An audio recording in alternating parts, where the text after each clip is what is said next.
All right, welcome everyone to another episode of the Neuroflex podcast. I am your host, Toby Passman. On the show with us today, we have a special guest, Anton Wisbiski, who is the owner of the social media company I Am Powerful, along with being a business consultant, a coach, who is on a mission to help people break through illusions that are holding them back. So Anton, welcome to the show. Awesome, man.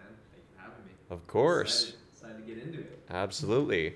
So just a little preface, Anton and I worked together at a recent event that you put on. It was a really cool experience. We got introduced by a mutual friend on Instagram, and I did some brain mapping on some volunteers at the event to measure how these different breath work exercises were really transforming the brain on a biological level. So it was really cool stuff to see, and I'm really, really happy to have gone to the event and participated. Yeah, I was happy to have you, man. It's cool to, take something that you have like a philosophy about and like see that not only is the philosophy true, it's better than true according to science, which is awesome. So I was grateful that you came as well. Definitely so. Well, just starting off, tell me a little bit about your upbringing and just how you kind of got into this self-development journey yourself. Yeah, man. I think pain is usually the thing that gets people on this type of path. But yeah, it started really young for me, man. When I was like 13, 14 years old, I started having like super hardcore panic attacks like every single day. And I didn't know why. And long story short, man, went on antidepressants, because back in those days it was like mental health wasn't as prevalent as it is today. Like everyone has anxiety, everyone has depression nowadays. But back then, like having a 13-year-old kid have like very severe panic attacks, went to the hospital multiple times. Doctors didn't know what was wrong with me. All my brain was fine. Like they like measured my heart because I was convinced like I had heart disease. Then I was convinced I had something wrong with my brain, which is pretty normal for people with extreme anxiety. But yeah, it's just pain, man. And then as I got a little bit older, I watched a movie called The Secret, all about how like your thoughts become things. Now I don't agree at all with everything in the movie, but at that time in my life as a 16-year-old kid, it gave me hope that I could actually take control of my life. And it started by my thinking, according to the movie. And that was like the first time in my life, being I was a kid, that I realized, like maybe it doesn't have to be this way. So I started making some really positive changes. A few years later, I had my own business, or not even a few years later, 6 months later, I had started my own business at the age of 16. And I started doing really good in high school, actually. And, I had a vision of like where I wanted to go. And I think that's what like cured me. Not long term, but it relieved some of my symptoms, knowing that I could have something positive to look forward to my future. Like I believe if everyone has an anticipating tomorrow, they can get through anything hard today. Like if it's going to be good tomorrow, I can get through anything hard today. So that vision of my future really pulled me to stay on the path of bettering myself, really.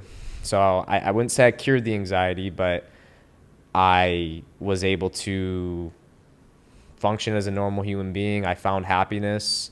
I loved what I did. And then as I got older, like it came back in different ways when I went through some like really traumatic experience and hardships. And yeah, I don't want to keep going too far, but that's the essence of it. Pain. Yeah. Pain brought me on the path. Yeah. No, they always talk about when you see someone like very mature at a young age, it's like what got you there. It's oftentimes those painful, really traumatic experiences that I think like oftentimes either like make or break someone. You look at like soldiers coming back from war, and it's like some of them come back with PTSD and they're super damaged, and then other times those same people the people went through similar circumstances but then are able to grow and expand from that pain. Not to say they're not still suffering, but I always tell people there's only one difference between a hero and a villain, and it's simply how they respond to pain. The hero sees it as, I'm not going to let anybody go through what I went through. Like, I'm going to do something with this. The villain sees it as, I'm going to tear everybody down and make them feel what I feel. But both equally, the hero and the villain they equally have, like, subjectively, the same amount of pain. It's just all the internal response is what creates the difference. It's like, and I see heroes and villains as the comparison as today is like a victim or a creator, like, period, end of story. Everybody's been through pain. It doesn't matter who or what your background is. Like, no one's better. No pain is any more or less significant. It is from an objective standpoint, but in reality, like, it's all based on how the individual is processing it. That's what it all comes down to. It's like, what are you going to do with this? Some people use it as a story of like, well, I am this way because my father beat me. Or it's, I am this way because my father beat me, in a positive sense. Like, I made the choice. I'm never going to be like that. Or the other guy says, well, that's all I ever knew, so of course I'm like that. It's the same story, different perception. Exactly. Yeah, I mean, that's like my mom's experience, was like she had an abusive father, and then it was like she raised me to be everything that he was not, which turned me into somewhat of a nice guy, which I know we'll get into later. But very typical of mothers, man. yeah, but it's that, providing that example where it's like, she could have perpetuated that cycle of abuse, or what she did was break that. So I think everyone has that ability, that free will to choose, and it's just about the stories, like you're saying, the stories we tell ourselves. It's like, if we're going to believe that we're the victim, we're the victim. But, what do you think goes into, someone's ability? Because it seems like it's not a binary, you're either the hero or you're the victim, where it's like you could start off the victim and then get empowered and become the hero. Like, what do you think goes into people's responses and which camp they end up ultimately kind of falling into? Oh, that's a great question. I think there's a layer of grace in that. Like, for me, for example, I can only speak to my experience and then observing of others. For a long time, I was a victim to my pain. I wouldn't say if I rewind the clock, I wouldn't have been saying it like I am today. But as I've grown, I've realized, holy shit, I was actually a victim. I went through some pretty intense abuse, physically, mentally, spiritually. And for so long, like, I felt imprisoned by those experiences. Like, they always kept me at a threshold of not stepping into the greatest Anton, because, like, I thought something was wrong with me based off how those people made me feel. And the story was that, something's wrong with me because of what they did to me. But as I grew and processed that trauma, I realized the exact opposite. I went into, and this is just my personal beliefs, and maybe this is just what I say to make myself be able to process the experience, but I truly believe that God, universe, whatever you believe in, put me in that hard, fucked up position as a young boy, not necessarily to cause me pain, but really to cause me growth. But the pain was just a catalyst to push me towards growth, because I needed that. If it was so easy, why would anyone ever grow? That's the beauty of pain. It's like it pushes us, to hopefully to a level where we have to get better to overcome it. And that was me, man. And then as I really started to process it, I realized, holy shit, that wasn't victim. That wasn't God singling me out. That was God giving me a gift. Like, truly. Like, that was God actually setting me up to become the greatest me ever. And dude, when you have that, like, understanding, not just in your head, but in your nervous system, it changes your whole life. Because you walk around with such a deep level of faith that, like, nothing can really ever steer you off, like, your essence. Nothing can steal it from you. And when you tap into that, you take all your power back. And that's been a repeating theme of my life, learning how to take my power back and just continue to be pushed towards, like, my highest evolution, for sure.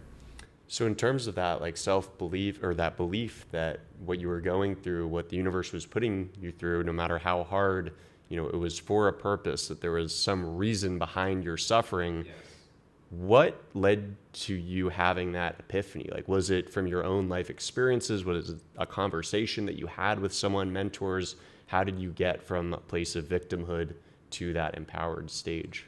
Yeah, well, there was many moments of grace in my life. Like, that's really all I could say. Like, none of that understanding I just explained came from another human. Like, yeah, I know people talk about it, but my understanding of it was very literal with the universe or God or whatever you want to talk, like, say. But it was at like the very first palpable experience of what I just explained about how like my pain was a gift was actually during like a very deep meditative type thing I was doing. I was in an altered state. I was like going through different traumas in my mind and revisiting them and doing all these like weird things. And essentially I came to this point where in the meditation, my awareness of the experience went from being in it, like reliving it, to like creating this gap of like, oh, that's not me, I'm witnessing that. So I became like a watcher. And dude, I just like had this awareness of like, what's God's perspective of this moment? Not Anton's, what's God's? And just that question like brought me so much healing. I can't even like put it into words. And I was crying, I was laughing, and I was like, holy shit, I was set up. For so long, the very thing I thought held me back was my greatest gift. And it's like that every time. Like I've been cheated on by multiple girlfriends. In the moment, it's horrible. In the moment, you want to cry. You don't know what to do. Sometimes like you feel like there's like you form these beliefs like, oh, they'll never be a good girl or whatever. And then you grow, and then you look back at that moment, you're like, holy shit, I'm grateful as hell that happened because I wasn't a full man. Mm-hmm. I was only half of a man. So I have like all these moments in my life now where anytime things are going wrong, like that's my default. Like, all right, this is teaching me something. This is redirecting me, or this is giving me an experience that I can maybe help someone else with one day. Yeah. No, and I really appreciate just like, witnessing at the event, just your brutal honesty, like, and talking about girlfriends cheating on you. Like, it's something I think a lot of people would like hold back on, but you're like, no, like, this is what happened. Here's what I learned from it. It's the truth. And easier to just live the truth, man. Yeah. I've tried to like fabricate certain things to like respect people's identities, which I still do.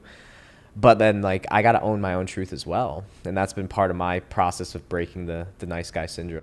Yeah.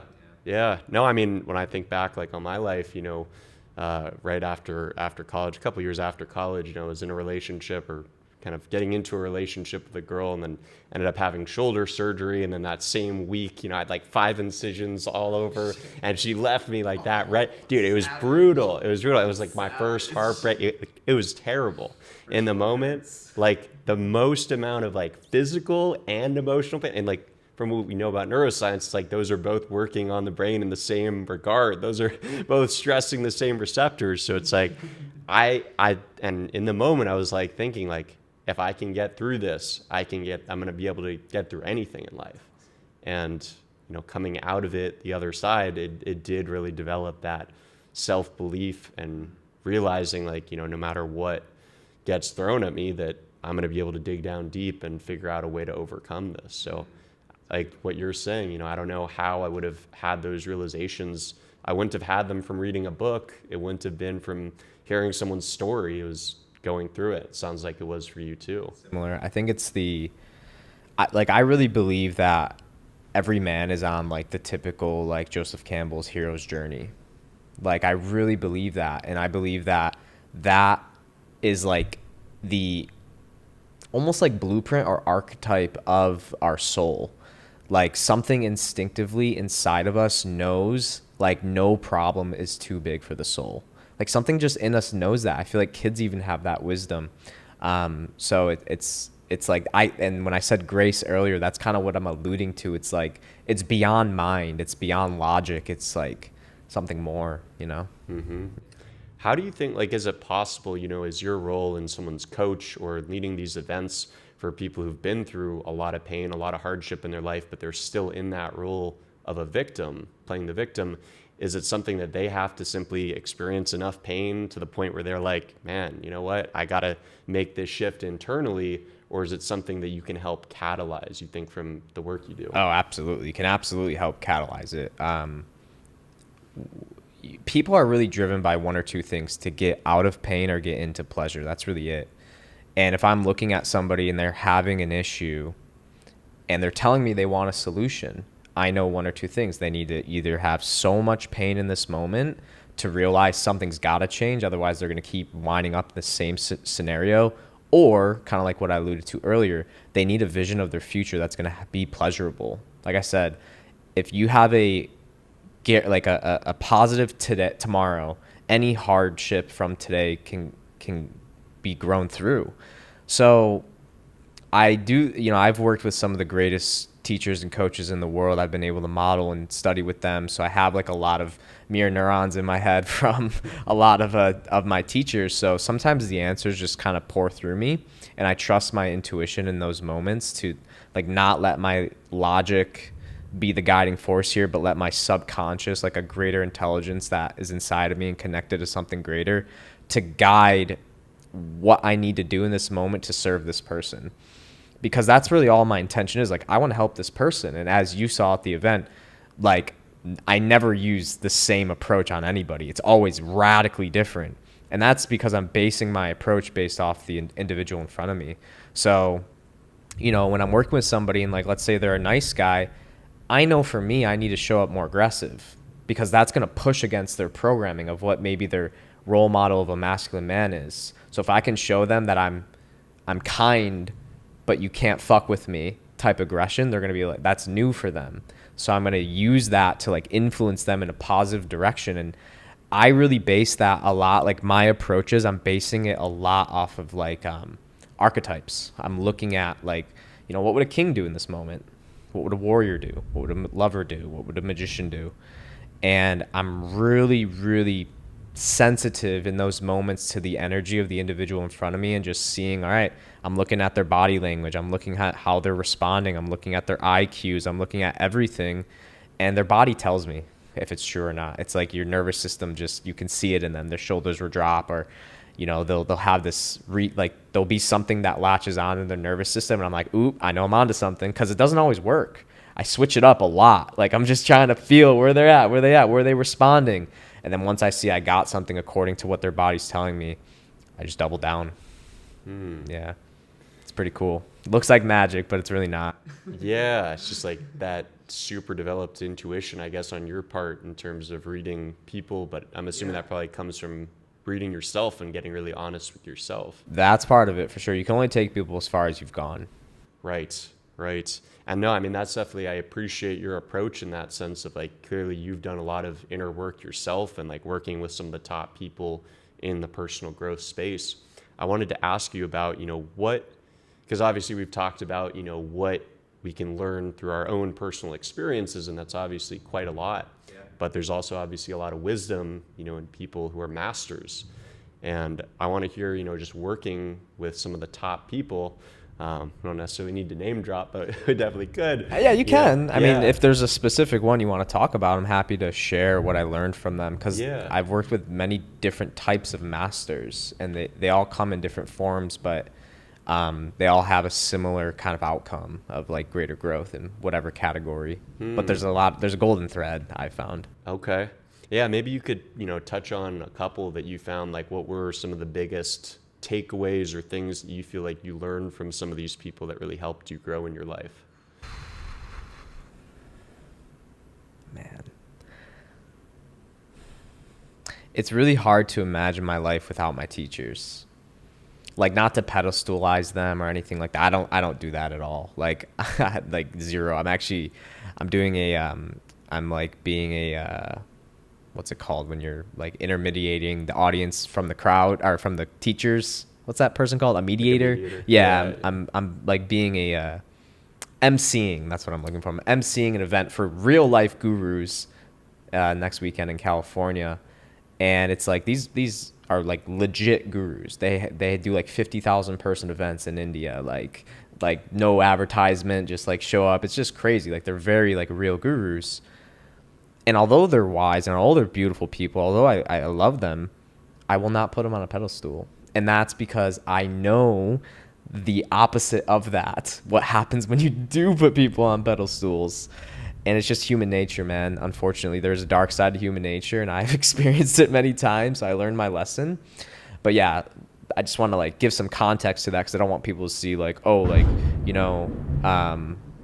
I'm just not into giving my power away. But I will say, we need each other. Whether it's a teacher, whether it's another human, we do need each other. So in terms of my teachers, man, like I said, I wouldn't be who I am without them.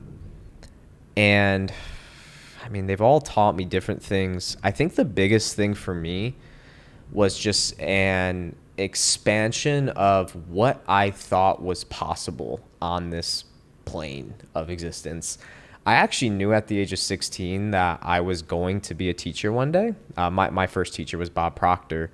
And when I saw him, there was just something like in me that said, I'm going to do that one day. I don't know what it was. It was just, I don't know if it was a desire or a wish or an intuition, but there was something. And as I grew and grew my business and started working with all these different teachers, I just was starstruck really when I started to see my teachers get on a stage with 5,000 people, 10,000 people, 100,000 people, and all of their lives are changed in the crowd.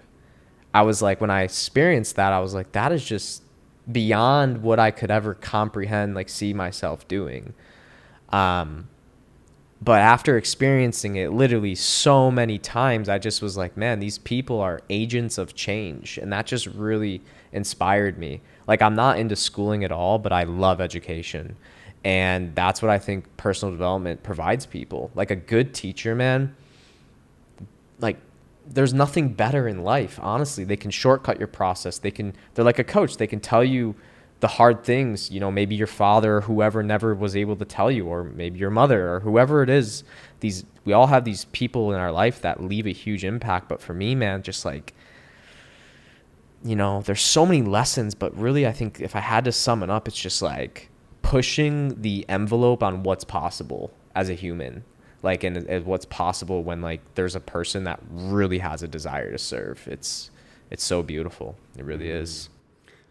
And back to your point about not wanting to be put on this pedestal, I know one of the stories you shared at the event was talking about, I think, a client of yours you were coaching who, kind of told you that you were the reason he didn't commit suicide. And you're like, no, like you made that choice yourself. Don't give that power away to me. And I just thought that was like a really unique thing, like where a lot of people, like, is that something you've witnessed with, because I would assume, within the personal growth space, when people make it super big, even though it's a lot about talking about the ego's all bad, but like naturally, you become famous, you get millions of dollars, you've got to develop somewhat of an ego. Like, so what's been that experience like of, maybe seeing some of these people blow up, or, did they ever like not really seem to be who they appeared at first, or? Almost all of them, unfortunately. I tell people now that separate the teacher from the teachings. Because if you don't, you will be let down. So you think but what about like someone who's like talking the talk, but they're not walking the walk themselves? Like you think you can still trust that teaching, even if they're not like embodying that, what they're saying necessarily? I think people usually teach what they need the most. So I think wisdom can be felt, and they may have an understanding of it, and they do at some level, but I think a lot of them can be hypocritical, man. It's a big freaking paradox. Like, it's mind fucked me more times than I can even begin to say. Not to like put down anybody. I will say there are legit teachers who it's rare, it is rare to have somebody be on the stage and like share a message and then get off the stage and still hold that demeanor and like really walk it. It's not an act, it's who they are. It's rare. I've seen it, but it's more common to see the opposite, unfortunately. You want to name some of the names? No, just kidding. I'm not gonna. No, we're not. I'll say for sure, dude. Like, Tony Robbins is as legit as they come. He is just off the stage. He's almost more incredible than he is on the stage. And I think those words coming out of my mouth hold a lot of weight, being my past experience, as you know. And like, I always give credit where credit's due. Like that man is incredible. He really, really is. And it's not even his teachings that are so good. It's who he is. He really embodies it.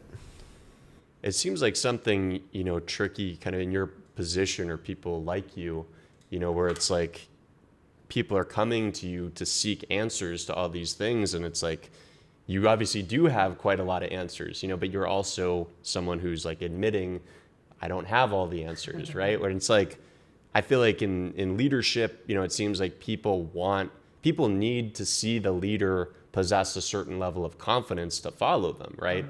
But then it's like, is that to a fault, to a point where it's like they're telling you answers that they don't necessarily have, figured out themselves? I think it's important to stay in your lane, for sure.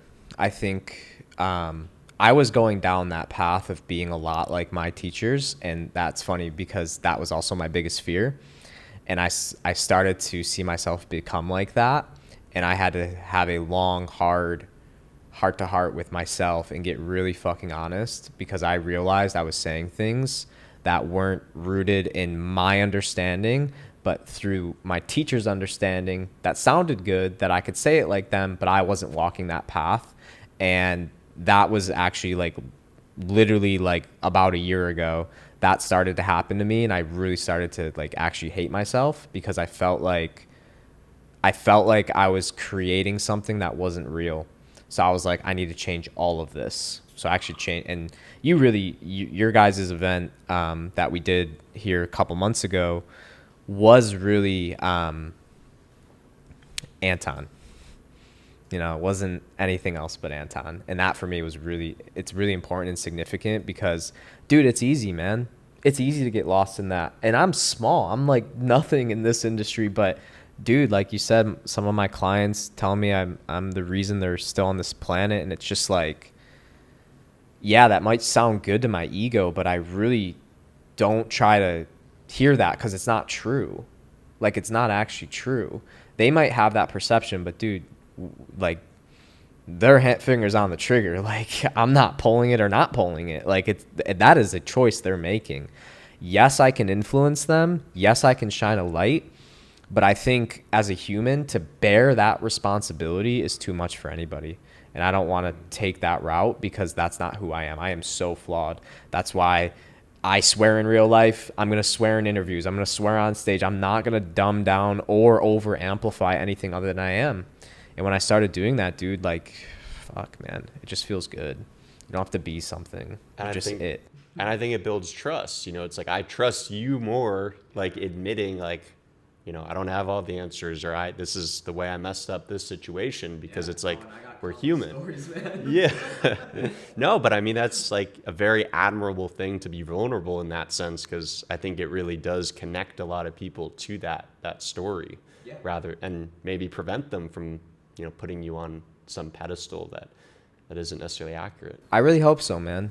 Like, I really do. And I think that's like what I look at, like Marcus Aurelius. I don't know if you know much about him, but he has a book. Well, it wasn't technically supposed to be a book, but I mean, this is like the greatest empire we know of in history, one of the greatest. And dude, he had such like he really walked his talk, and he even in his journal, like he even really talks about how there was conflicting things within him, because he was a king. He was like a real king, but he also was a human. And he, like, through his writings, you can so feel his like sincerity to be the best him. And I really think that's all we can do. Like, and again, I don't want to shun anybody I've worked with or anybody in the industry. Like, that's not what I'm here to do. It's easy to do that because there is a layer of truth in that. But all my teachers, all these people, anybody in that industry, I believe, like in my heart of hearts, that like they're in it because they want to serve, and they do serve. Like, and that's where it's like the mind fuck, where it's like this person is helping millions of people all across the world, yet they're a fucking asshole. But they're helping millions of people all across the world. Like, lives are changing. So it's like, I feel like sometimes that's, as a kid they say, as a kid you understand the hero and you love the hero, but as an adult, like, you really understand the villain. Like, you really do. You get it because you've also been through pain. So it's like, it's a weird paradox. But yeah, I just try to be as real as possible, man, and just work on myself harder than anything else. And I know if I do that, I'll always serve at the highest level, but I also I'll keep my soul. I think that's what I'm more concerned about, not losing myself in the process. Right. And definitely it seems like an area you've stepped into heavy lately is that masculine feminine dynamic. Like I'd love to talk about that and, you know, just get some of your views on there. Cause I know a lot of the stuff you shared at the event, I was like, just like it definitely correlated with my own views. And like when you're describing your previous self and those nice guy sort of tendencies, I was just in my chair, just I was like, yeah, oh man, just thinking back, like, what I used to be. But you know, I'm curious, like, what do you see kind of going on in the landscape between men and women now that you think needs to change? I know there's probably a lot, but the simple answer is that men are being taught to be like women, and society is fueling that thought, and women are being taught to be like men, and society is supporting that thought. I think that's the summary. I think that is incredibly destructive. Very much so. I don't think we feel it yet. Give it 10 years, give it 20 years. Cause dude, I see this stuff, man. Like when I'm sharing stuff like this on social media, people think I'm just talking out of my ass. It's like, yo, you don't understand. Over the past 4 years of my life, I've worked with tens of thousands of people virtually on this, and in person, not that many, but hundreds in person, thousands, tens of thousands virtually. I've interacted one-on-one with so many high achieving women, so many, and so many feminine, nice guys. And they both desire exactly what I speak to. So I know there's a layer of truth in it. And all you have to do, man, is study history. Like strong times, or what is it? Hard times create strong people. Strong people create good times. Good times create weak people. Weak people create hard times. That's really the summary of history, man. And we are at that point right now where good times have created weak people. So men specifically and women are falling, like men more so, I'm not afraid to say that, men more so are being demonized to not be able to be men. That there's something wrong with being strong. There's something wrong with being confident, and that's toxically masculine. Dude, it's a joke, man. It really, really is. And I think as men break through the shell of like not being afraid to speak on this stuff, the world's going to start to change, because like we talked about earlier, there's an instinctual understanding inside of every man that understands these words to be the truth. And it's like, dude, you can't hide the truth for that long. It's just nature, man. Like, and same with women. When I work with these high achieving women, they have millions of dollars, some of them, but really all they want is a good man. All they want is a family. All they want is a daughter. And when I see that they're getting 40, 50, dude, that possibility's gone. And I've worked with women in their 50s. I've worked with many women in their 40s, and it's too late. And they're high achievers. They're successful in business, but dude, they're sad and depressed. Yeah, there's still options. You know, you can adopt these things, but I think it's just better if we fix the root of the problem and we just own up to the fact that we are biologically different, and that should be celebrated and not demonized. Like that's just, I have such a strong opinion on it because I got fed the lie and I believed it. Same. And what did it lead to? Pain and misery. Exactly. Yeah. Every single time. And men are lucky because we go through it younger.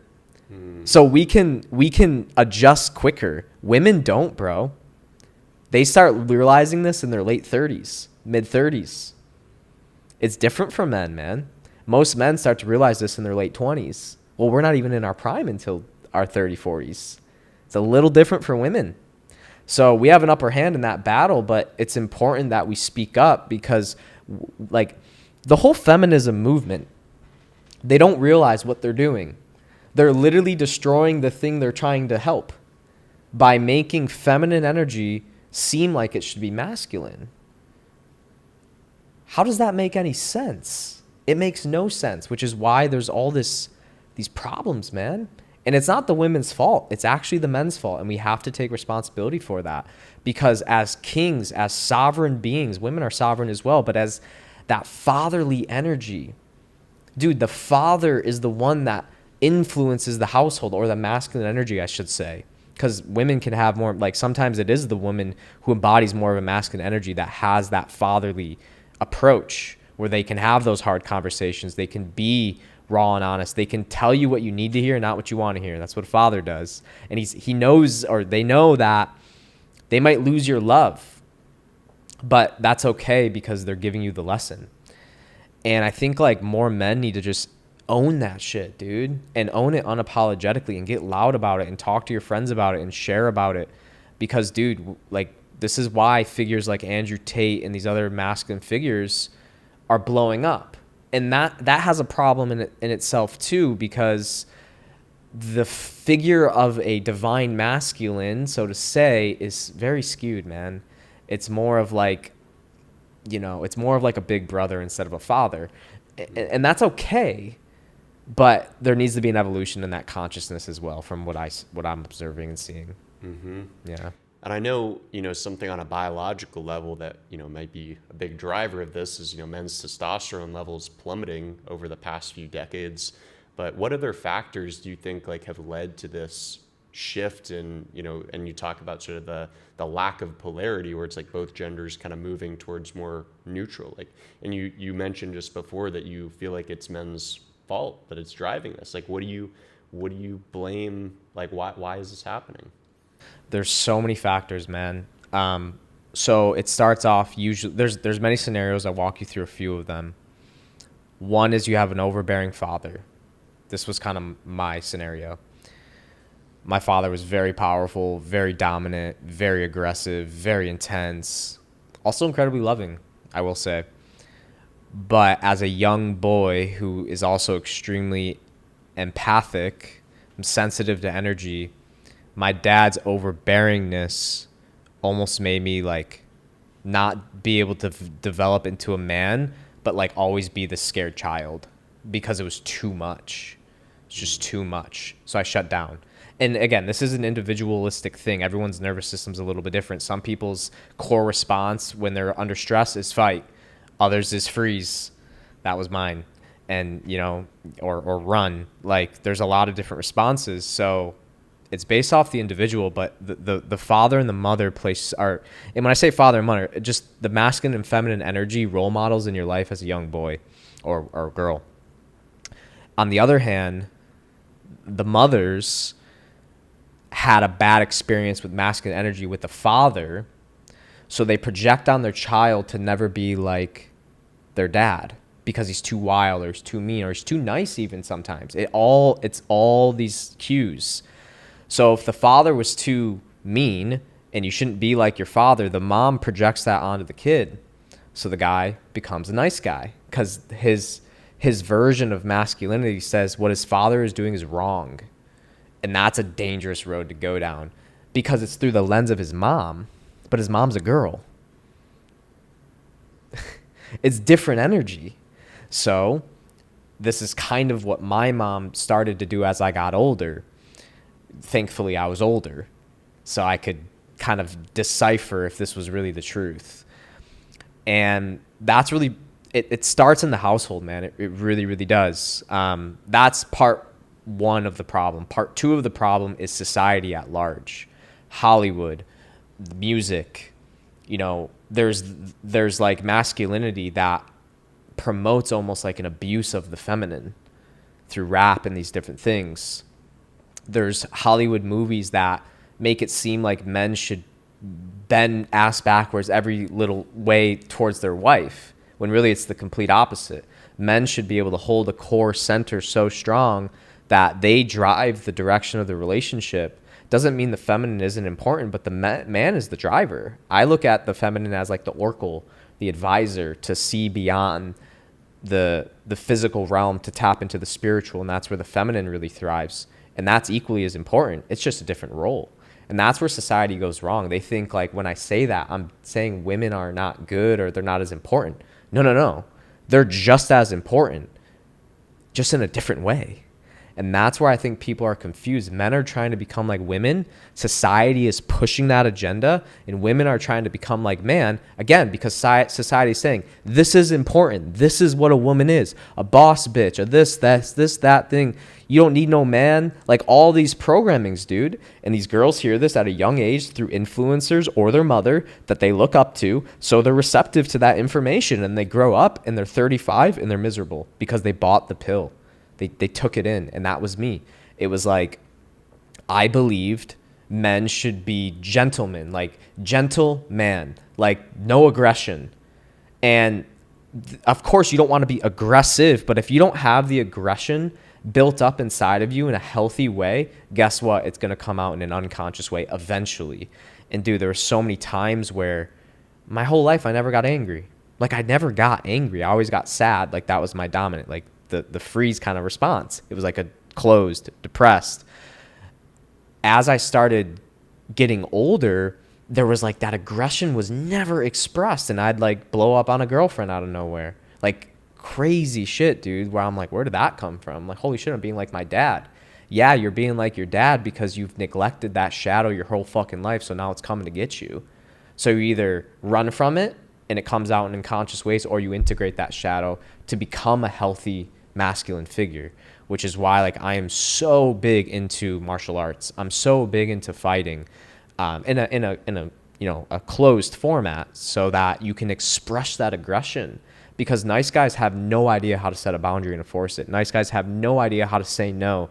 Nice guys have no idea how to take control of a woman if they want to, like in a sexual way. I know it sounds funny, but women need to feel that from you. Otherwise, they're not going to feel safe, because they're going to tell you, I don't want you to be that way. But women don't mean what they say. They're emotional creatures. They want to actually feel that safety. And you felt that. Your girl felt that. The whole room felt that at the event when I gave a real life example. So I know it's a long answer to a question, but there's a lot of like subcategories here, and I'm happy to dive deeper into all of them as well. Yeah, no, a lot of different paths we could take this down, but you know, it really got me thinking, like, you know, I grew up kind of without a father figure. And then I noticed, you know, going through childhood and into my teenage years that like coaches, you know, like my basketball team, like coaches who were strong authority figures would like scare the shit out of me. And it was something that I didn't want to admit that I was scared. I tried to like mask it, but my nervous system was just so on overdrive and so triggered by that. Yeah, and I was just wondering, you know, how that sort of all of those experiences kind of set our subconscious, unconscious programming.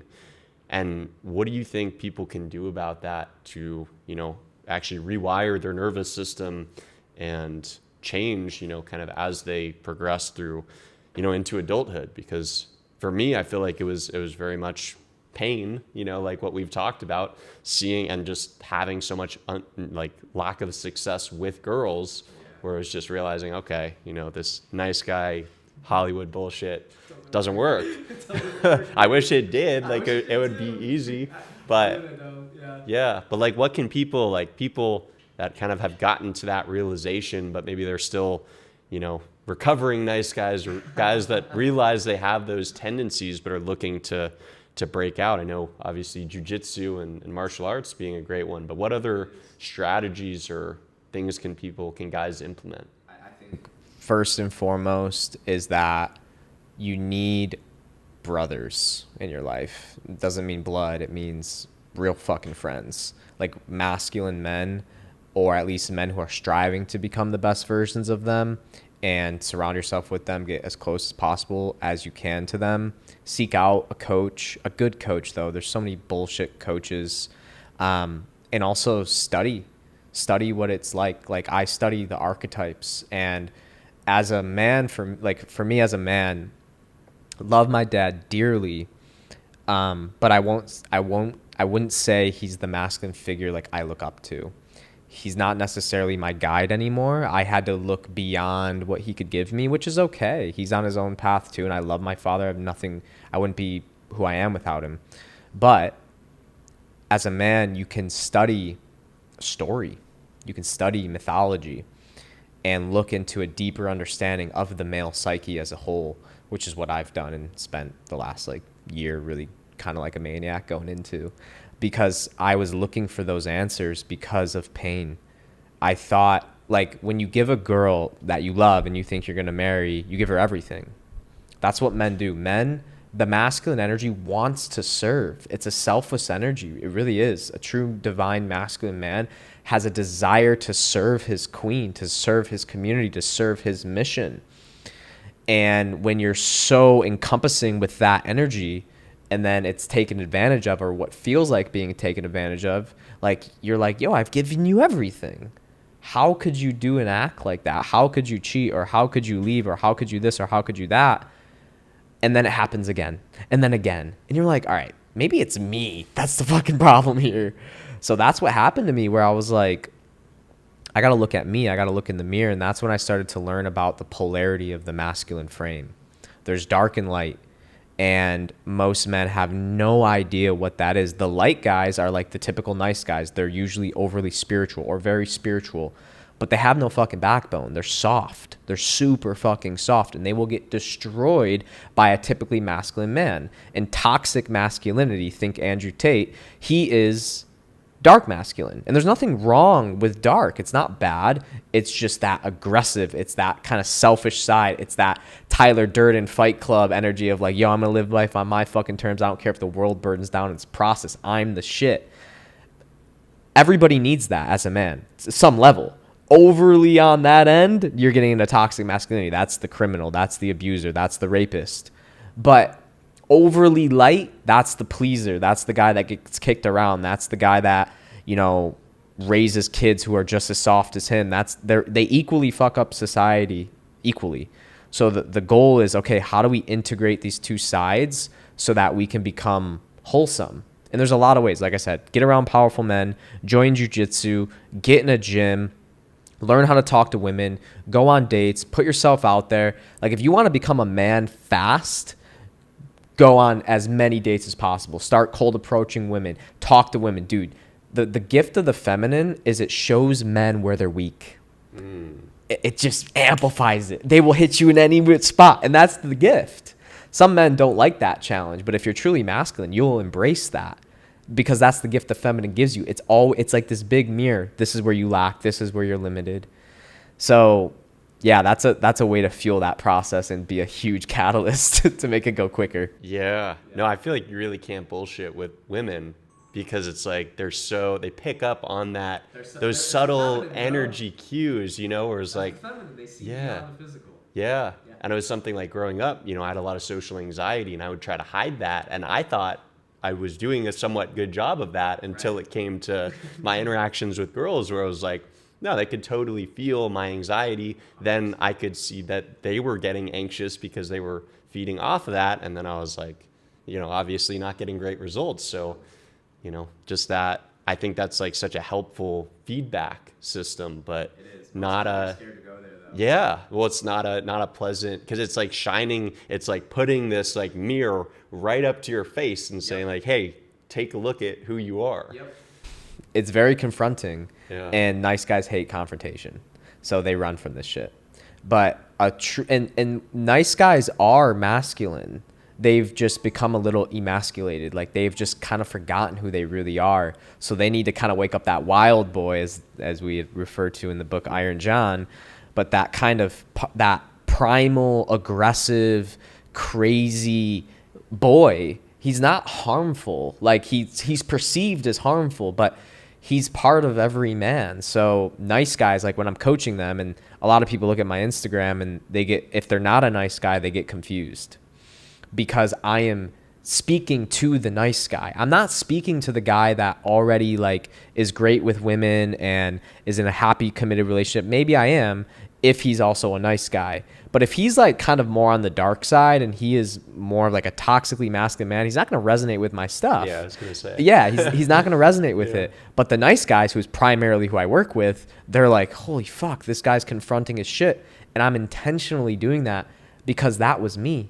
I needed somebody to be like, dude, you're wrong. Here's why. And use my pains to kind of validate their points of like, Well, if you're right, then why do you keep going through all these hard relationship things? Why does this keep happening in business? Why do men keep taking advantage of you? Why does this happen? Why does that happen? Why do women keep taking advantage of you? And I was like, fuck, it's me. So I had to swallow that pill, and it changed my whole life, man. It's kind of like another side of like not being a victim. It's like, all right, I need to take responsibility for this. Everything. Like when people ask me like, you know, why did she cheat on you, or why do all these girls? I'm like, it's my fucking fault. She did it because of me, because of how I was showing up, who I was being, how I couldn't own her in the way she needed me to. So the female kind of psyche, the female heart, they crave a strong man. And if you're super nice and you have no backbone, you will absolutely struggle with women. You will not struggle being friends with them, but you will struggle being intimate with them. And those guys get friend zoned a lot. And the women, when they break up with them, they're like, God, you're going to find such a good girl one day. They say shit like this. And that's because what they're saying is, you're a beautiful man, but you can never own me in a sexual way because you have no aggression inside of you. Or you can never protect me if shit really hit the fan. Or you're not enough of a provider to succeed, so I can't trust your energy. So it runs really deep, man. And when men start to understand this, like the beautiful thing that's so misunderstood about the masculine is how much he truly wants to serve and get better. Like I try to make this so clear to women, and I love my engagements with women is because I get to see a side most men don't see because I'm coaching them and I want nothing from them and they know that. So I get to see like a more authentic side I think a lot of men don't always get to see right away. So I see that beautiful, and I get to plant that seed with them. Like, look, like men love way differently than women. And when a woman can start to grasp how willing her man is to get better and grow, man, it sets the tone for such a beautiful relationship. It really, really does. And I'm blessed I get to see like the best sides of humanity with what I do. Mm-hmm. And I want to credit you for helping kind of break a false belief that I think I didn't even realize I was sort of carrying around maybe up until the event a couple months ago. Well, that aggression is something, that is bad, or that most women are going to be afraid of that.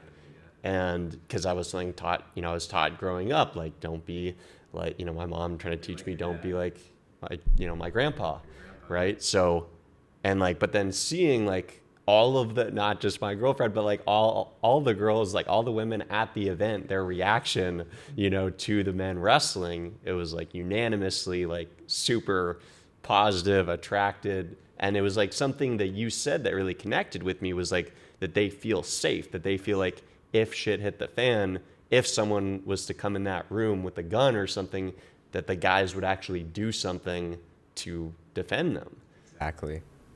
And that's where when women see, this is what and this is no disrespect towards women, but women don't actually mean what they say. If you're dating a woman for 10 years and she loves you dearly, and in one moment she's going, I hate you, I hate your guts, I hate everything about you. She doesn't actually mean that. Just in the very moment, the energy she feels is hateful, but it doesn't mean she doesn't love you. See, it's very different than a man. A man, if he's saying, I hate you, he fucking means it. Like, he's not just throwing that shit around. Like, he really means that in the moment. But men and women have to realize we're so different. So for everybody listening, to give you context on kind of what happened, I kind of spur of a moment decided that I wanted everybody to wrestle because, again, I work with a lot of nice guys. A lot of like typical nice guys come to my events and they need that aggression and they need a safe container for it. And I never had done this around girls before, so it was interesting to have both genders in the room. But it pros the perfect point, because if you ask a woman, do you want your man to be a fighter? She's going to say, no, of course not.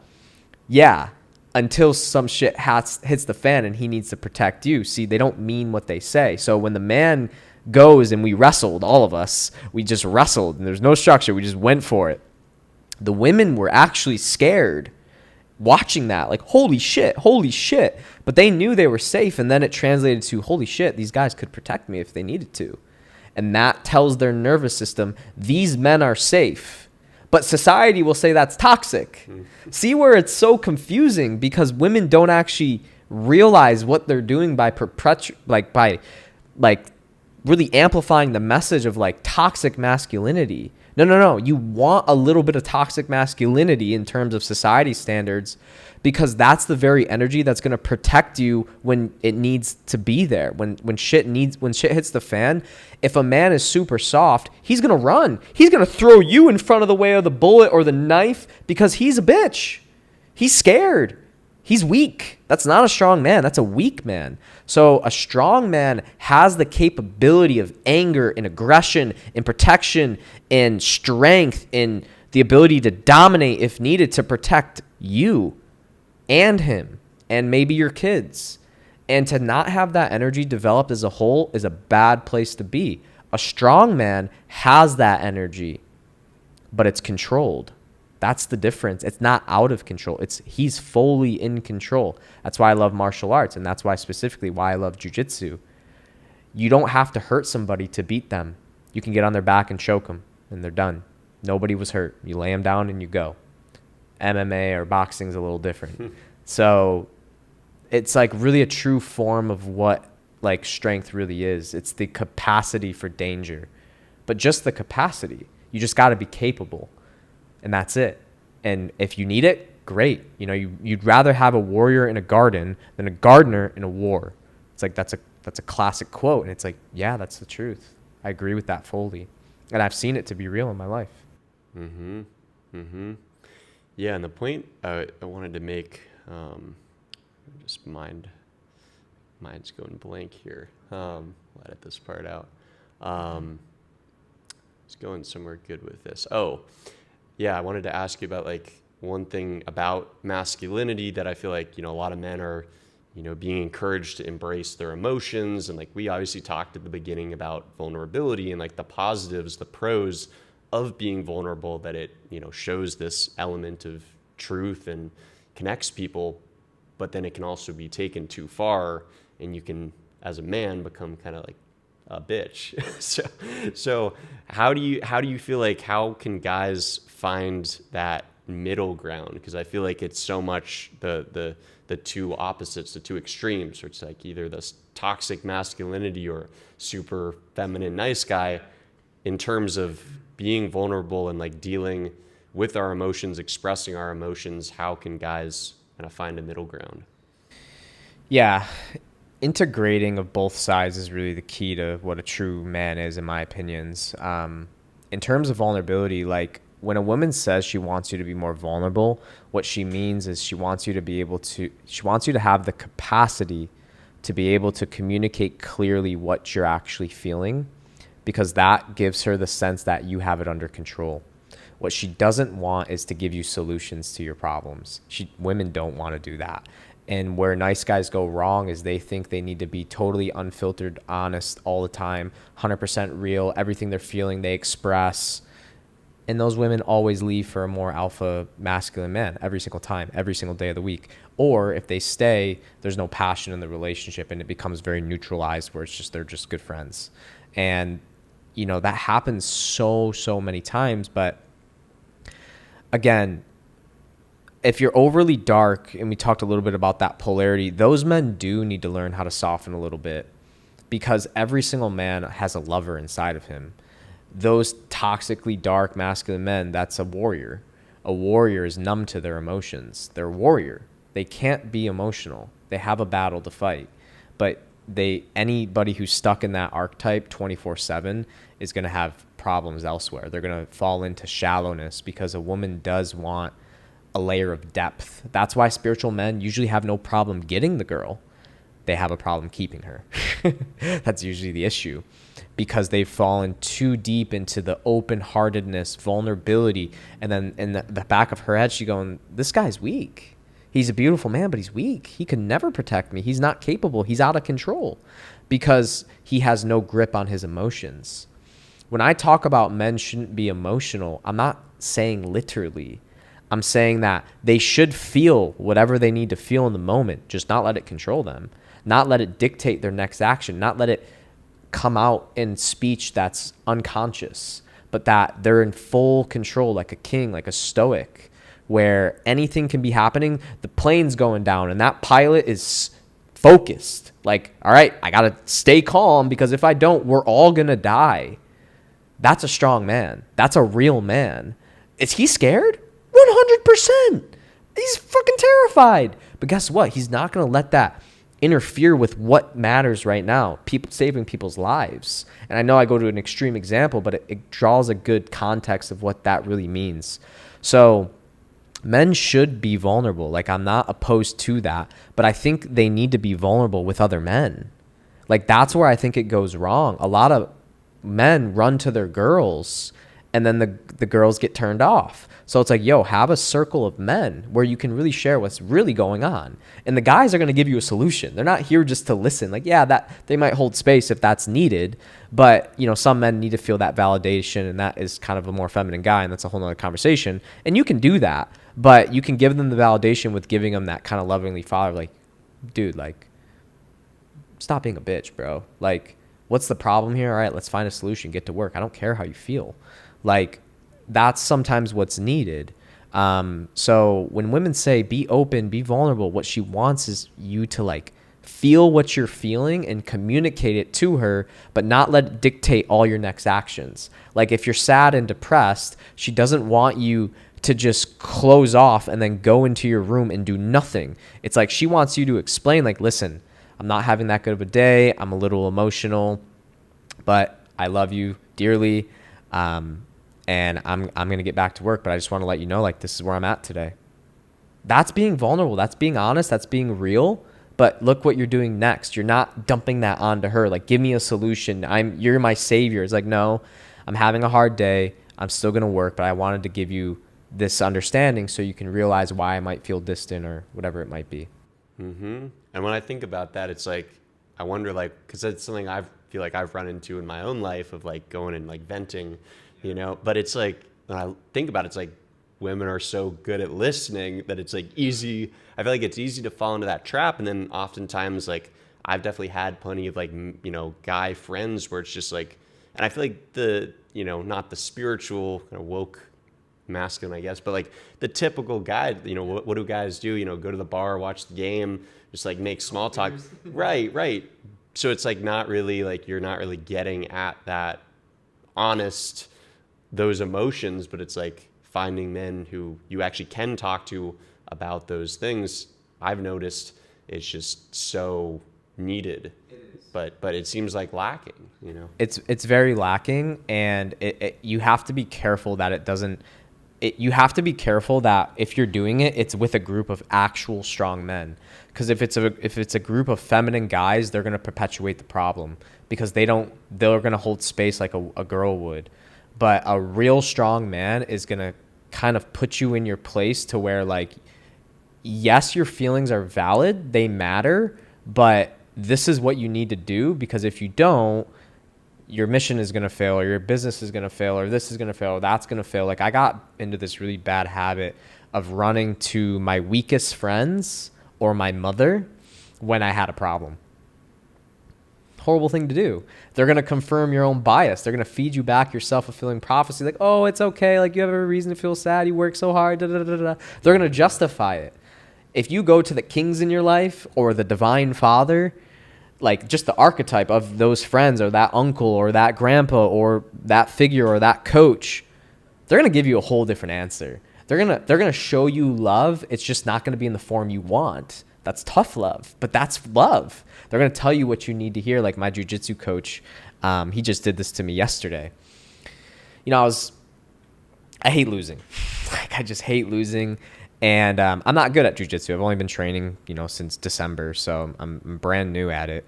And I will almost jeopardize my own body in terms of an injury before I'll tap and give up. Like, and that's not really good. It's just, that's very much my competitive nature. Like, I absolutely hate losing. And this guy kept getting me in the same arm bar over and over. He was a blue belt, so he's kicking my ass. I'm a white belt. And, you know, but I wasn't tapping. Like, he'd have my arm and I'd grip so he couldn't pull it and bend it. But like, he's got it, man. I'm just like pulling it on by a string. I'm looking at the clock. 10 more seconds. I can hold it. And at the end of the whole thing, my coach was like, man, like get your ego out of the way. Like, I'm thinking like, dude, great work today. You worked your ass off. Like, I'm sweating head to toe. Like, that's what I wanted to hear. And I was like, felt defeated. Like, I didn't lose, but I still lost. Like, yeah, I didn't tap, but he won the rounds. And I'm like feeling like shit. And I'm expecting some type of like, cause we kept like falling right in front of my coach. And like, there's a bunch of guys, but we like kept kind of getting in that center there. And he was like, dude, like, your ego's going to get you hurt, man. He's like, dude, one wrong move, you're holding that grip like that, your finger slips, he's going to break your fucking arm. He's like, get your ego out of this gym. I was like, oh, shit. All right, game. And I was like, fuck, I respect that, man. Does it kind of hurt? Yeah, it kind of did. Did it pierce my ego a little bit? Absolutely. But I walked away with like, dude, I'm not going to do that again. That's dumb. That's being emotional. That's not being wise. So it's like having those healthy masculine figures in your life, dude, it's game changer. Yeah.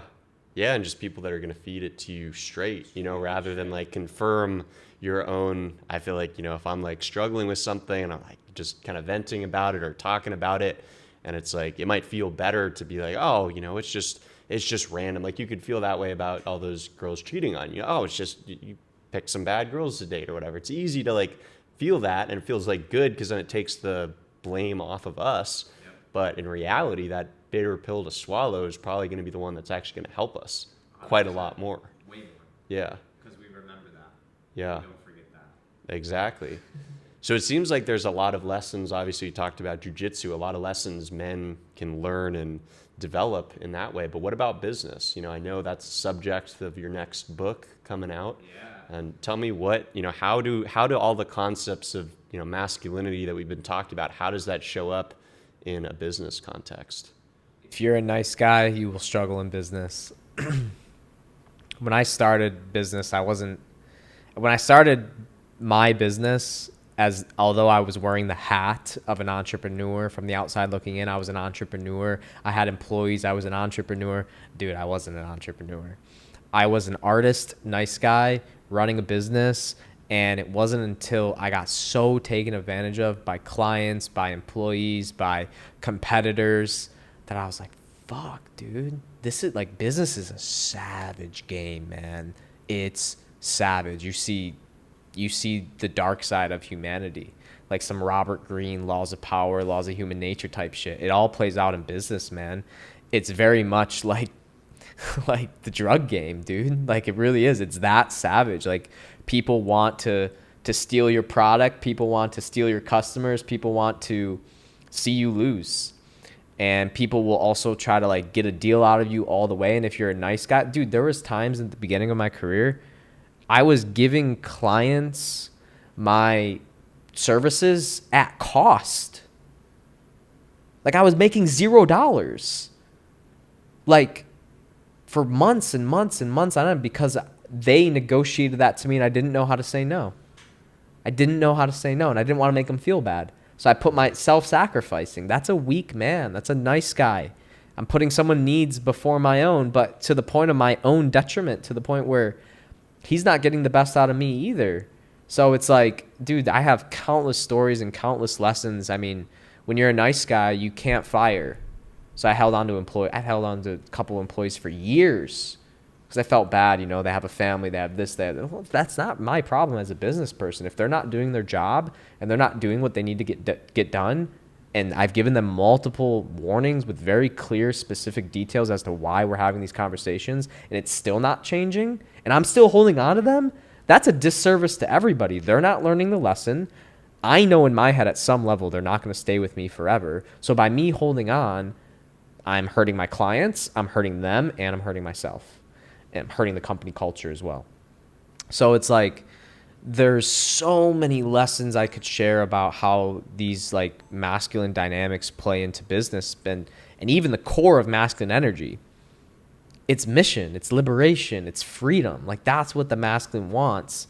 And I think as a business owner, people get into business to become free. Like they want a sense of, I live life on my own terms. But what happens most of the times is that they get into business and instead of working 9 to 5, they're working 9 to 9, weekends included. And that's pretty typical for an early entrepreneur. But most people don't ever grow out of that, or they don't make it because they don't know how to actually become a business owner.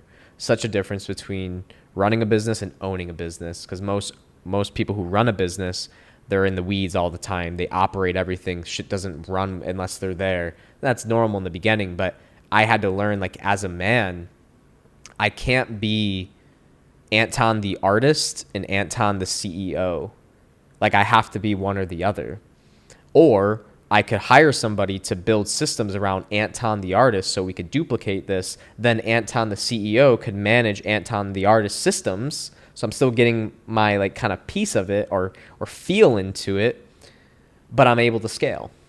So there was like so many, and that's what the entire book's about, is like how to actually run a freaking business as somebody who is more of an artist, as somebody who's more of a creator and doesn't really understand the principles of real business and what it takes, and how to also watch your back, man, because like I said, there are some savages out there. And the older I get, the more I realize, like in reflection, like, wow, I've been seriously, not like from a victim standpoint, but people will take advantage of that weakness, man, when money's involved. It's like, oh, this is a naive kid. He doesn't know what's going on. Well, I didn't know, but now I know. So it's kind of cool because that same pain, like now I advise a lot of like clients that I work with in their business. I'm like, dude, you're getting fucked here. You're getting fucked here. You're getting fucked here. And they're like these huge, influencers and these people with big brands, and they don't even know because they're not business people. So it's kind of like I had to I became that more so as I grew, it's been a really cool kind of experience. Again, it goes back to what we were saying earlier, like every single hardship turns into like a beautiful lesson, beautiful way to serve. Yeah. Yeah. And I mean, it seems like business obviously shows you exactly where you're at, in terms of you can't fake a certain amount of money. Well, maybe on Instagram, but eventually it's going to come out. It's all about, like, most people don't last after the first 5 years, man. After the first 2 years, most people don't last. I'm almost 7 years into business. I'm proud of that, man. It's awesome to see, we're thriving. I have 2 companies and they're both scaling. It's amazing. Like, I'm so grateful. And it's not because I'm so smart or so wise. It's because like I was able to find mentors and coaches in different realms of expertise that were beyond mine. Like I always naturally wanted to lean more towards like the mindset, spiritual stuff, because that's what I liked. But as I grew, I was like, yo, I got to become a better business person, because what entrepreneurs who are artists don't understand is that by learning how to run and scale a business, it actually allows the thing they love, which is the art, to flourish, because it's supported by structure to make the whole thing work. But so many artists, they don't think like that. So they need outside counsel to kind of like help them build that thing, which is what I spend a lot of my time doing now. Mm-hmm. And I know I was listening to a podcast you did on the way over here, and you're talking about your experience, maybe you wish you would have done it differently in terms of like working for free, and I know you were mentioning on the podcast talking about you kind of offered your services to this company and you're like learning all this video editing, all this stuff, but you weren't really making any money from it. And it got me thinking about, like my journey in coming to Florida was to work under like a neuroscience director at this rehab clinic where it wasn't good money. Like it was actually a big like salary cut compared to like the first job that I had out of college. But somehow internally I knew or had this belief that the skills that I was going to get from like working under this guy would eventually lead to massive amounts of money. And it seems like, you've experienced the same sort of things. 100%. Yeah, when I was young, before I had my company, I pretty much worked with a social media company, and we had a spiritual teacher that had a big impact on all of our lives, and we were just like, yo, how do we spread this message? And we were all, well, really me and a few others, we were like, it wasn't even really a company yet. Like it was like this vision. Yeah, there was some money, It's really small. I mean, there was like 5 employees. It was tiny. I don't even know if they were at $1 million a year yet when I first started. And we just saw like a window of opportunity of like, what can we do to amplify this message? So for me, I was like, well, let me learn video editing. Let me learn how to use a camera. Let me learn customer service. Let me learn sales. Let me learn this. Let me learn that. And again, all not for money. I wasn't in it for the money. I was in it to genuinely serve. I had a part-time job kind of supporting my lifestyle. You know, when I say lifestyle, I lived at my grandma's at the time. I didn't have rent and these things. I was dead broke, $12 an hour. But those, 6, 7, 8, 9 months were such a crucial part of my life because those same skills that I learned for free, donating months of my time. I'm not talking like an hour a day, man. I was dedicated. I mean, after I got home from work or even sometimes at work, I was working on the free stuff at the small business, just giving my services, which was my labor. And yeah, man, I ended up with those same skills literally making millions of dollars, like literally. And I look back at that time and it's like in that moment, there was something in me instinctively, again, similar to you. It's like, I got to see this through. There's something here. I don't know where it's going to lead or where it's going to go. But man, without that, my whole life would be different. Mm-hmm. So I always tell like young guys and even people in general, like, yo, don't be afraid to take a little bit of a pay cut to learn a skill that you're going to be able to monetize for the next 3 decades of your life. My social media skills, whether like I'm looking to exit the business soon, I'm going to sell it probably in the next 2 years. But those skills will always be useful in some category, whether it's my own brand, whether it's advising others on their brand. It's like, so if you learn a skill, man, that is the greatest thing you can ever have. It's like a weapon you earned in a video game. Like if you got the sword, great. But if you have the bow and arrow, that's even better. If you have the bow and arrow, the sword and the shield, shit, you're starting to become a real good character. So like gaining those skills is like, it's utility, man. And like so many people our culture is so short-term thinking. Mm-hmm. They don't look at it like this. So that's kind of part of my message to young men is like, yo, there's never been more opportunity in the whole, like ever in the entire world because of the internet. There's more opportunity in this time than any time in human history. You also have the ability to learn anything you want to learn. So what do you want to do? Go pay someone to teach you how to do it and get really good, become the best, and boom, you're on your way to mastery. Like it's that simple, but it's multi-decades of investment, quite literally. And if you're willing to give up 5-10 years of your life for a lifetime of gain, I think that's a good trade. That's a good investment. Yeah. But what you said there about like people just like feeling entitled to that like short-term success. Like, I don't know if this was you talking at the event or somewhere else that I heard this, but basically like a poll they did of like high school guys and like more than half of them, like 60% thought they were going to be like multimillionaires by the time they're like 25 or so. It was something like that. And it's just like, obviously like their belief that was going to happen so quickly, not that they couldn't make that happen in their lives. And obviously some guys really do hit it big at that early stage, but just people's belief that it was going to happen much quicker than in reality. I think that like, I don't know if our generation, my generation, like it's like definitely people feel, I think, entitled to that. Millennials are very entitled. Yeah. I'd say we're the most entitled generation. And there's a blessing and a curse in that. The blessing is that people like you and I who are hungry are going to always succeed because our competition is small. Our competition is actually small. In our ecosystem, it might feel big because of our things that we like and like the people we follow are all successful in this stuff. But in the grand scheme of things, dude, the competition is so small. So for people who are hungry, for people who have a desire for more, for people who aren't afraid to admit they want to make a lot of money and also serve, like you make money as a byproduct of how much impact you make, period, bar none, end of story. And when you own that and you realize, oh shit, I just got to keep getting better and better and better. And you look around and there's like, where's my competition? Like there is really none. It's really just myself. It's really just yourself. So that's the blessing. The curse is that, dude, it's sad because these men and women who don't find like healthy outlets to like invest their energy get caught spending a life doing things they don't want to do for people that don't even give a shit about them and would replace them in literally a matter of days. And they're dedicating their entire life force, their entire energy to serving a mission they don't even really believe in. And I'm just like, man, that's not how I would ever want to spend life. That's the most terrorizing thought to me. That is so scary.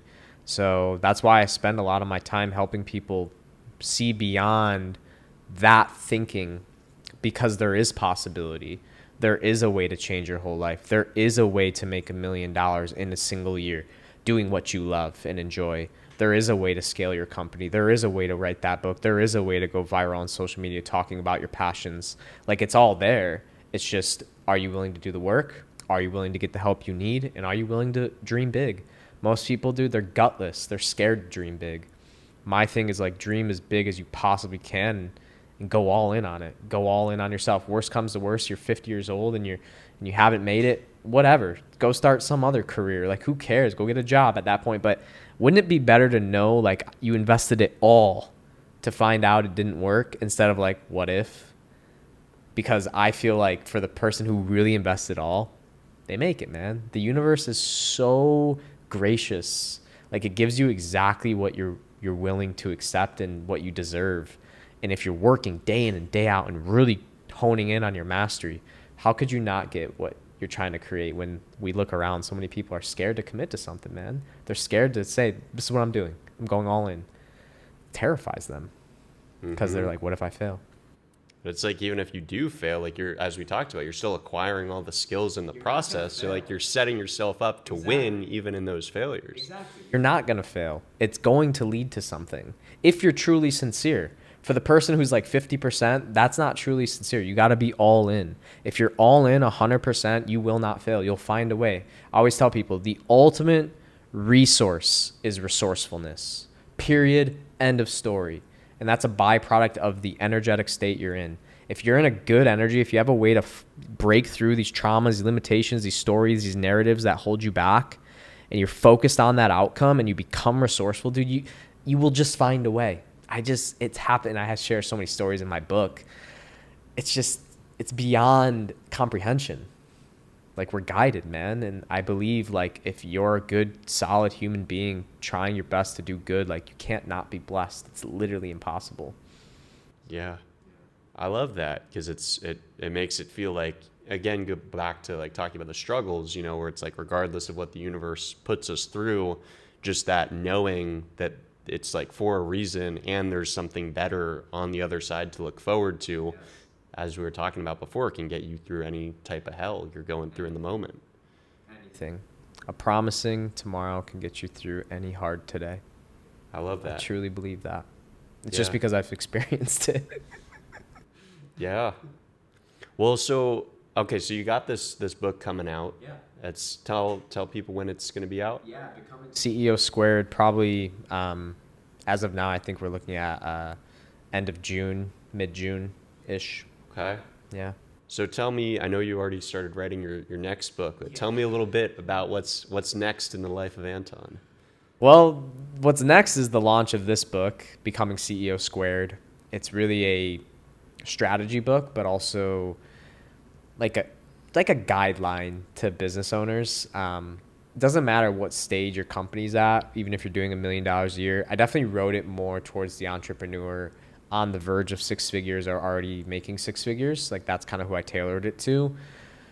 But man, it really speaks to the person who has a very specific skill and they're just getting caught up on the how. Like, what do I do next? Where do I go? What's the strategy? So it's very, very practical. And then there's a ton of, other stuff around reprogramming their beliefs, what they think's possible for them. Kind of like a similar experience of what you were saying you had about, like, what's possible for your business, what's possible for yourself, what's possible for your relationship. And I provide a lot of stories, real life stories of some really hard lessons I had to learn in business, but that will provide people with a very solid, just like, reference point for their journey. Like, I always tell people, the reason I tell stories is because when I tell a story, you're seeing yourself in me at some level. It's just how the mind works. We place ourselves in there. And if I can get through it, anyone can, because I'm not that smart. Didn't go to an ounce of college. Pretty much cheated my way through high school. Like, I was not some educated kid per se, formal education, but I just got around good teachers and learned and failed and kept moving forward. And I built something really beautiful, because now with my business, I'm actually free. Like, I don't actually have to work. I get to work, like, quite literally.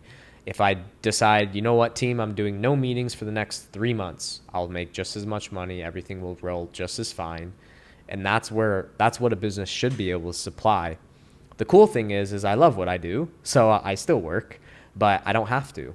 And that's the reason I got into business in the first place. And it takes years to get to that point, but with the right strategies, which is what the book provides, you can do it. Any entrepreneur can do it. So it's very detailed, very specific on how to do that. And then other than that, growing the events, man. Keep doing the retreats, keep serving, helping people become their best selves, men and women. You know, I like working with men because it helps them. I'm a man, so I just relate with, like, not having a strong masculine father. Not that my dad wasn't masculine, but just, and not that he wasn't a great father, just it wasn't necessarily, no, it was what I needed exactly. But as I got older, I realized, like, I needed more. So I suck out different men, and they really helped me, man. And I see now more than ever the power of being around strong men and really what it can do for men who are nice guys. Because the cool thing about nice guys, dude, they have such an upper advantage. They have no idea. It's way harder for a toxically masculine man to get on the light side than it is for the light guy to get a little bit on the dark side. It's so much harder, dude, because it takes heart to get into the light side. And a lot of toxically masculine men, their heart is so closed. They don't even know what that means. They're so disconnected from anything they feel. But the nice guy is so in his heart, all you got to do is kind of push up against him a little bit, and that primal dark side kind of wakes up, and it's boom. Then he can find his equilibrium. I encourage them to swing to the end of the pendulum a little hard so that they can balance out. But that's really what my goal is to help men become their best selves, help women become their best selves by falling deeper into their femininity and realizing if they do want to keep their business and grow their business, great, do it. It takes masculine energy. But when you come home to your man, take that fucking hat off and become the beautiful, feminine, flowing nature that you are, so that your relationship can thrive. Like, I want to give people what they want. But what they want, not what society tells them they want, what they really, really want deep down behind the superficiality, and get back to the core of who they really are. So that's how I'm going to spend all my time. Events, virtual events, writing books, helping people, coaching, all the things. It's amazing. Anything we haven't covered that you'd like to touch on before we wrap up? I mean, I'd love to hear from your experience, like, how was the event for you from an overall standpoint? Yeah, especially because it was, as I told you, it was like the first event like that I'd ever been to. So I didn't really know what to expect coming in. But, you know, I think obviously I had a unique perspective, you know, kind of doing the brain mapping with people there, but also being able to take part in a lot of the stuff. And I mean, for me, you know, probably maybe like a lot of the guys there, I feel like the wrestling, that changed everything. Like, you know, just, I think I told you, like, you know, my girlfriend and I went out to dinner afterwards. It was like, I just picked the place, you know, like like, it was so much easier just to lead. And I feel like I had so many insights and things that, like, I feel like a lot of the things that you were talking about that, you know, really struck a chord within me. It was not something that I didn't somehow know already internally, but it was like, that's why I think I connected so much to all your teachings. It wasn't necessarily, I mean, there were definitely some new ideas brought up, don't get me wrong, but to me, I think what was so powerful was, like, it was strengthening some of those seeds that had already been planted by maybe past experiences, past books, teachings, but that really, I think in that format of a live event and just the energy of everyone there in the room, like, it, you know, you really embodied, you know, and everyone felt it. rather than just kind of coming at it from a more logical, kind of conceptual level. And I know, I mean, yeah, and I mean even like the breath work and that definitely like caught my attention a ton in your approach to, you know, really helping, like encouraging people to visualize that future as they were getting their brain waves and their, you know, their whole state into, you know, an altered state where they're more capable of rewiring their, you know, their brains, but then you really like encouraged them and kind of empowered them to do so. So I thought it was just an awesome thing to be a part of. And as I mentioned before, you know, it was cool I got paid to be there, but I definitely would have paid to be there. So it worked out for the best, man. Beautiful, man. Yeah. Happy. Yeah, that was fun having you there, and you and your girl created it wouldn't have been the same without you. I know that for damn sure. So I appreciate you both being there and participating, playing full out, and seeing, like, from my end, you know, meeting you on that day one, and then seeing how in such a short time, just an evolution of the self, like just deeper understandings of like your truer nature. Like you said, I didn't give you anything that you didn't already have. It was just Kind of like, oh, that light switch has been off. Oh, that one's been off too. Okay, great. Like, this has all been here. Yeah, there's some new ideas, some new thoughts, but it's like just coming back to your truth beyond the programming, beyond the limitations, beyond what society tries to feed us. It's just like, yo, this is who I fucking am, and that's a beautiful thing, and who I want to be too, because that's the other side of that equation. Is like we get to create it, so it's awesome. Yeah. Thank you, man. Yeah. No, thank you. This was fun.